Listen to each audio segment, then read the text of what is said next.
What if I told you that the secret to a pest-free garden has been around for centuries, and it's right in your kitchen? Yes, it's garlic. Gardeners have been using this ancient trick for generations, and it works like magic.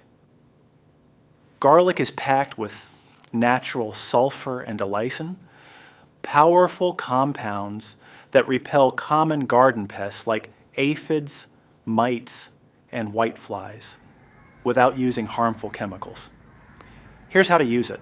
Crush 2 to 3 cloves of garlic and mix them with a little water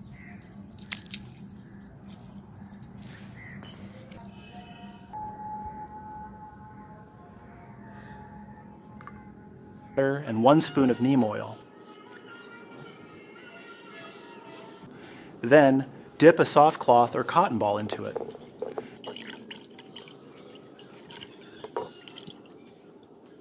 Now gently rub this garlic mixture on both sides of your plant leaves.